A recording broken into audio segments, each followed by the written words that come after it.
దేవుడు పరిశుద్ధ నామానికి వందనాలు చెల్లిస్తున్నాం.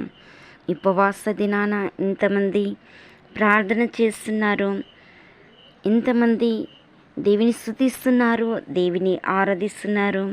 వారందరినీ దేవుడు దీవించాలని, ఆశీర్వదించాలని, అభివృద్ధిపరచాలని, దేవుని మహిమను చూడాలని, దేవుని ఆశీర్వాదం పొందాలని, దేవుని ఆశీర్వాదానికి యోగ్యులు కావాలని అబ్రహాము ఏ విధంగా దేవుని ఆశీర్వాదానికి యోగ్యుడిగా తీర్చబడ్డాడు.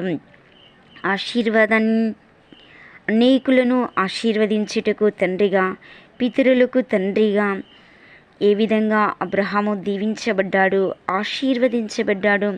దేవునికి లోబడి దేవుని ఎడల గొప్ప కార్యాలు ఏ విధంగా చూస్తున్నాడో అబ్రహామును బట్టి మనకి తెలియచేయబడింది.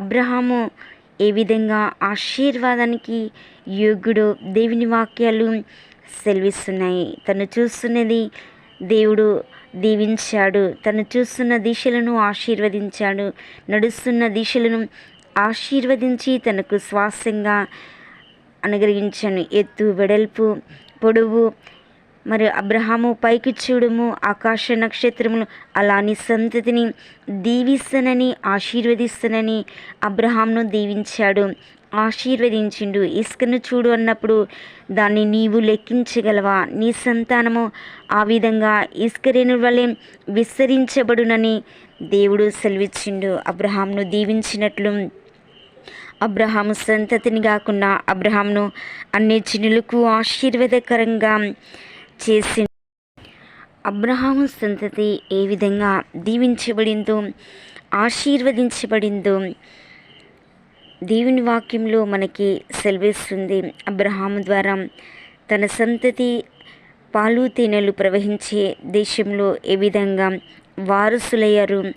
దేవుని యొక్క మర్మము గొప్పది.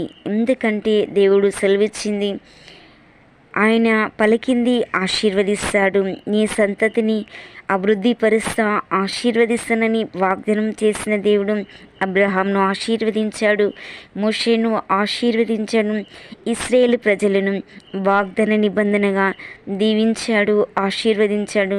ఇశ్రాయేలు ప్రజలు దేవునికి విరుద్ధంగా జీవించినప్పటికీ వాగ్దాన నిబంధన ద్వారా వారిని వాక్యంలో స్థిరపరిచి, బలపరిచి వాగ్దాన దేశానికి హక్కుదారులుగా వారిని చేసిండు.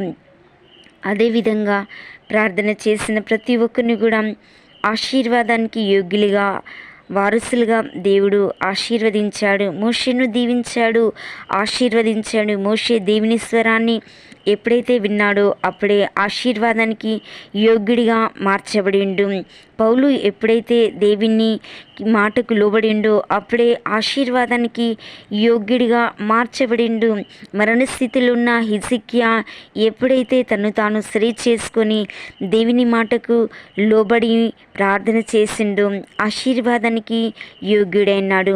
నీవు ఈ దినాన ఆశీర్వాదానికి యోగ్యుడు కావాలంటే దేవునికి లోబడాలి, దేవుని స్తుతించాలి, దేవుని ఆరాధించాలి, దేవుని మహిమపరచాలి, దేవునికి కృతజ్ఞతాస్తుతులు చెల్లించాలి. ఎందుకంటే దేవుడు ఆరాధనకి యోగ్యుడు, స్థుతులకు యోగ్యుడు. కాబట్టి తాను నీ ధనము అడగట్లేదు, నీ ఆస్తి అంతస్తు అడగట్లేదు, కానీ దేవుని యందు మరి కృతజ్ఞులై అనునిత్యము చేసిన కార్యం బట్టి కృతజ్ఞతాస్తుతులు చెల్లించినప్పుడు దేవుడు ఎంతో మహిమ పరచబడుతాడు. కాబట్టి దేవుని ఆశీర్వాదానికి యోగ్యులు కావాలంటే దేవుని స్తుతించాలి, ఆయన కార్యాలు వర్ణించాలి, ఆయనను గొప్ప చేయాలి.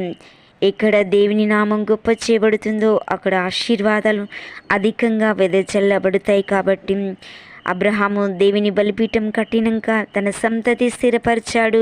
యాకోబును లేవనెత్తి పితరులకు తండ్రిగా చేసిండు. యాకోబు సంతతిని దేవుడు దీవించిండు, ఆశీర్వదించిండు.